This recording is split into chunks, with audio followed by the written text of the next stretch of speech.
Hello,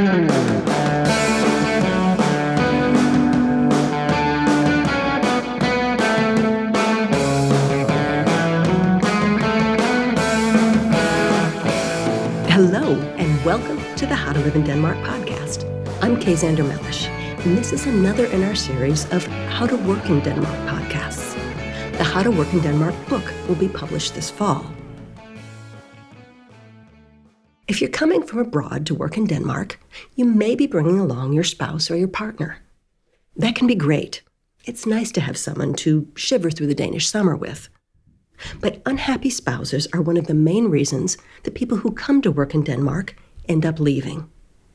Denmark is not an easy place to make friends, given that Danish culture tends towards respecting your privacy by not striking up conversations with strangers. It can also be tough for spouses to get jobs in Denmark, particularly well-educated spouses seeking jobs at their level of expertise.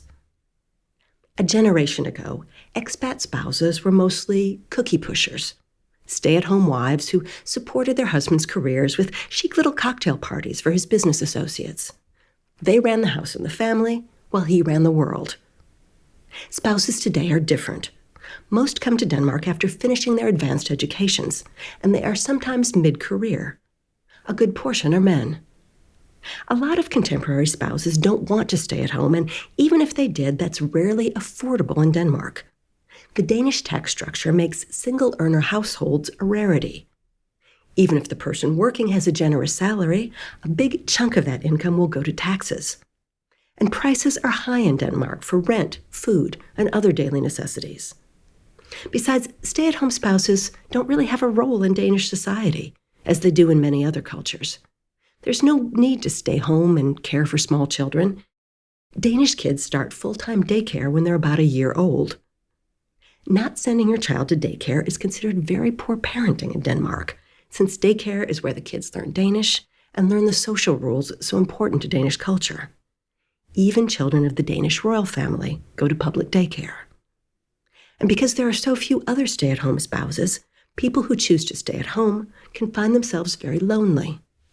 The working spouse has colleagues and business connections to help them ease into Danish culture. The non-working spouse can feel adrift. That said, finding a job for a trailing spouse in Denmark isn't easy, even if that spouse is highly educated, and especially if the spouse's partner is on a limited-term contract. Now, even though the average Danish employee usually switches jobs every 2 to 3 years, employers can be scared by the knowledge that you're definitely going to leave in 2 to 3 years. So a good tip is to look for barselsvikariat. These are short-term jobs to cover for employees on pregnancy leave, so they're naturally limited in time. Another option is to lie or slightly obscure the truth.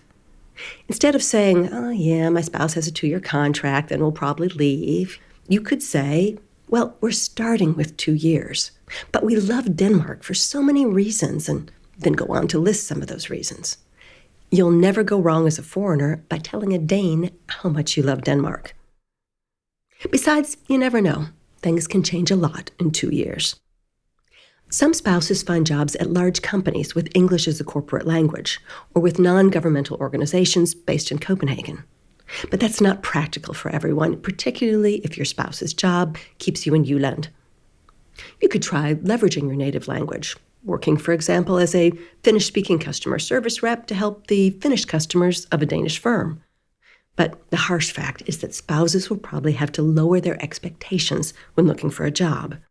That sounds counterintuitive in a country with many high-tech industries that are screaming for highly educated workers.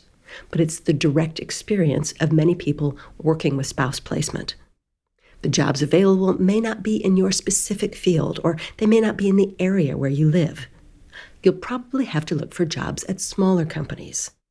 Now, these are places where the employees are often all Danish and sometimes not entirely comfortable speaking English. That discomfort means you may need to start with a 6-month unpaid placement, so the company can discover how many wonderful things you can contribute. Local bosætningskonsulenter, settlement consultants, can help you find this kind of placement. Spouses looking for a job in Denmark, or really anyone looking for a job in Denmark, should also have a 15 to 20 word elevator speech about what you can do or what you want to do. Focus on what you can offer a business, not on your degrees. Now, this is a good elevator speech. I want to help small companies work with online procurement, and I'm very interested in sustainability. That's a good one. A bad one is, well, I have an MSc in computer science. You need details about what you can do for the company. This short speech can be used during social occasions and other unofficial networking opportunities. And most hiring in Denmark is done by networking. Your partner's colleague, your child's daycare minder, or the guy pouring your coffee may know someone looking for someone like you. Another option, a spouse can avoid the Danish labor market entirely by doing distance work. Illustration, freelance writing, programming, they can basically be done from anywhere. Although as a resident of Denmark, you'll still be responsible for paying Danish taxes on your income. This can be a handicap if you compete on price, because the people you're competing with usually do not pay giant Danish taxes, and they're often willing to work for less. If your visa allows it, set up a one-person business in Denmark so you can deduct your business expenses, your computers, phones, travel, against your overall income, lowering your Danish taxes. Setting up a one-person business is easy, and it can be done online in less than a day.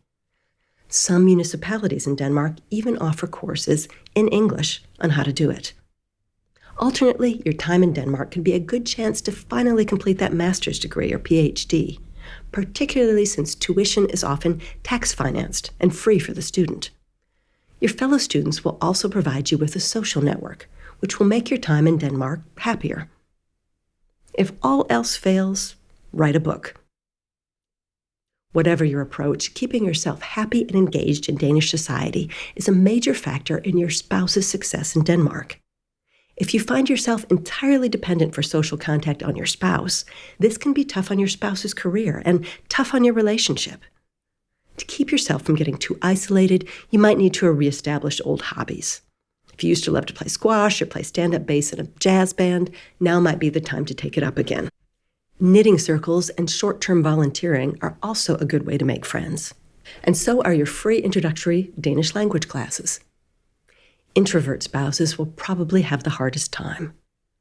Danes see friendship as a lifelong relationship, so they're unlikely to invest emotions in someone they fear will only be around for a couple of years or so. Now that may seem cold, but the truth is they just don't want to start something they're not sure they can finish. Most of your social contacts will probably be other expats, or sometimes Danes who have lived in your country. At the very least, these types of people will be able to nod their heads and sympathize when you complain about the Danish weather. And that's the How to Live in Denmark podcast for this week. How to Work in Denmark, the book, will be out this fall. Until then, you can read some of the chapters online at howtoliveindenmark.com. You can contact us on Twitter at HowToLiveInDK, the 2 is a number, or on Facebook. See you next time.